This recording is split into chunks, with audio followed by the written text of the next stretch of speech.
Parkong Peke, good morning everyone. So ngayon mga Markong Parkong Peke, ako po muna ay pupunta doon sa bahay ng aking kaibigan kasi nga may parating daw po siya na mga kababayan niya from Bicol daw po kasi kukuha daw po ng examination for teachers. So dyan daw po muna tutuloy sa bahay niya. So ngayon ako naman ang aligal ang lola mo kasi wala naman tubig doon. So ngayon po maglilinis-linis ako doon sa then wala din po lutuan doon. Dadalhin ko po yung lutuan doon dito. Ngayon yung lutuan ko dito sa bahay, dadalhin ko po muna doon. And also wala silang tubig na inumin, so babawasan ko po ng tubig dito na mineral para madala ko. And then also, wala rin po tubig doon na panligo. So ngayon mag-iigib po ako guys ng tubig. Mag-aakot muna ako ng tubig. At the same time, yung mga gamit na nandun sa bahay ko, sa bahay po sa phase 2 ay dadalhin ko kasi wala silang kaldero, wala silang kawali, so anything. So dadalhin ko po ulit doon. So ganun guys ang aming gagawin ng umagang ito. So yun mga Parkong Peke, update ko na lang kayo later. Bye for now.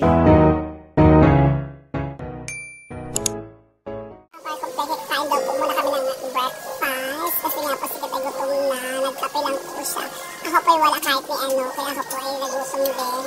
Buti na lang po yung nasa likod namin, malilibre siya. Ayun. Yung po lalaki na yun. Thank you so much po sa sponsor. Pagpakain po sa amin ang almusal. Thank you so much.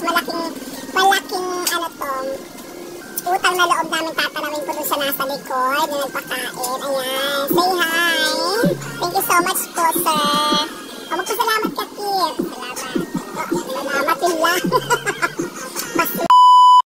Peka dito po ako sa bahay sa phase 2, so pwede po ako pala mga gamit ni Beshi dito kasi dito guys, kasi nung pinaupahan ko kasi yung bahay niya, lahat ng gamit niya po doon hinakot ko dito, yung iba, so yung mga pinggan, mga kawali, lahat to. So ngayon nandito po siya, ngayon dito kami kukuha ng tubig na kasi walang tubig nga po doon, mabuti lang po at babait yung aming driver at yung aking so pinag-drive po kami. So dito po si Kit, siya po naghahakot ng tubig. Mga Parkong Peke, si Kit nga po pala naghahakot ng tubig. Ay naku, mapupuno yan Kit kasi dapat yan ay tabuin mo para kang luka-luka. Naluka ka man yung day. Ayan, o, diba? Kailangan malinis, day. Paluluto nila yung day. Uwi na po kami at pupunta naman kami sa phase 1 para dalhin po itong mga tubig na ito po doon. So yun ang mga Parkong Peke, update ko na lang kayo later. Bye for now! Parkong Peke, on the way na po kami going to, sa bahay pa daw po muna ni driver namin. Uwi daw po siya kasi siya daw po ay mag-earn na.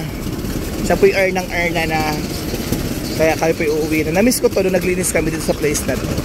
So ayun mga Parkong Peke, napakalamig sa lugar na to. Diba madamo siya, mapuno.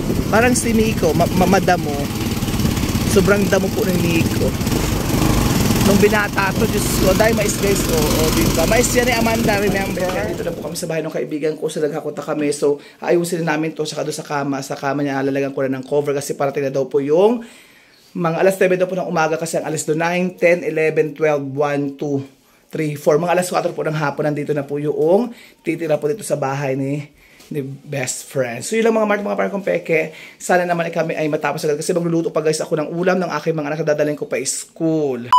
So ayan, linis po kami. So may patay na daga pala guys, kaya pala sige go, ito na guys ito yung tubig na mineral, yung lulutuan nila, kawali, kaldero, pagsaingan nila. So, nilagyan na rin namin ng tubig. May tubig na po yun.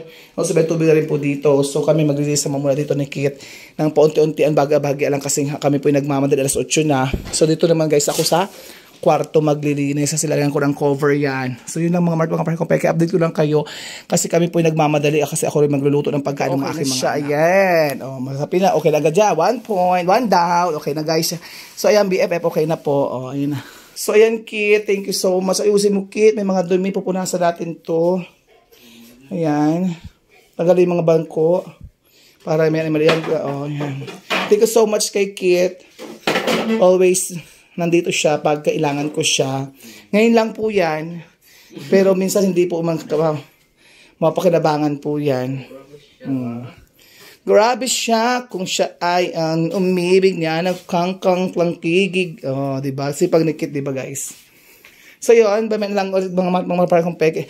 Balik na lang ako ito ng hap. Ako muna po yung mawalis, kailangan.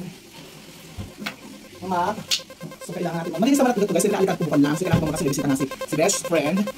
So kailangan ko din sa kakakayaan siya dun sa tutulog din. Yan, that's why bilisan natin. Sige po nagiging tubig na. Bubuksan lang natin.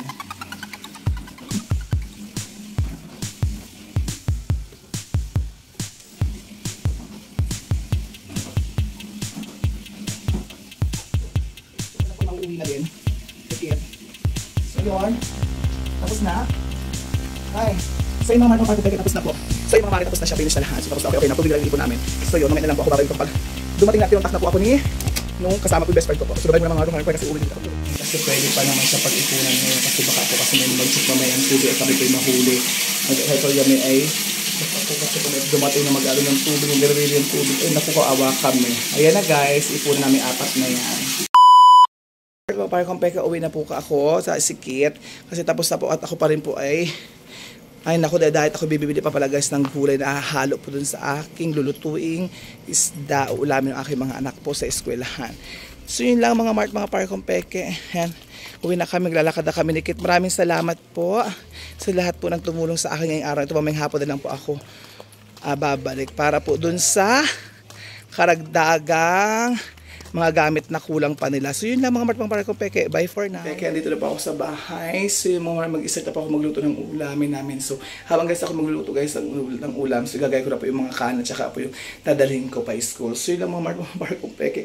Ako po ay magsasabaw po nito isdang ito. Guys, sabay po sariwa po kasi yan. Hiwas yung tawagan. And also magaganyan po ako ng longganisa. Haluan ko po guys yung aking silabaw ng talbos ng kamote. So yun lang mga mart, mga para kung peke. Bye bye for now.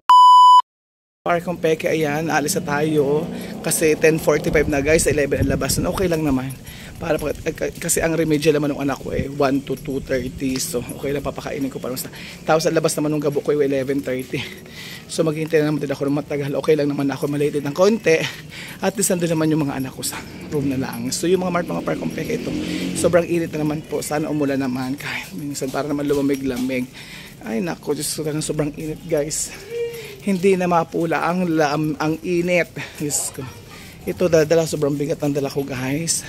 Pagkain magpapakain sa aking mga anak. Buti lang yung kuyahin po at napadala ko na yung pagkain niya ni Noel sa kuya niya kanina. Kaya hindi na guys ako bababa, hindi kagaya kahapon na buwaba pa ako, dumaan pa ako doon sa school. Daw ako punta doon sa school nila Gabo. Kaya yun sobrang hirap ng ganito. So gawin lang talaga, sanayin, wala tayong magagawa kasi wala namang gagawa ito kung hindi ako lang. So yun lang mga martong kung peke, sasakay na po muna ako ng jeep. Sana yung jeep naman ay hindi na masyadong naghihintay ng pasahero kasi baka maghintay yung anak ko na mas matagal doon. So yun lang mga martong kung peke, update ko na lang kayo later. Bye for now.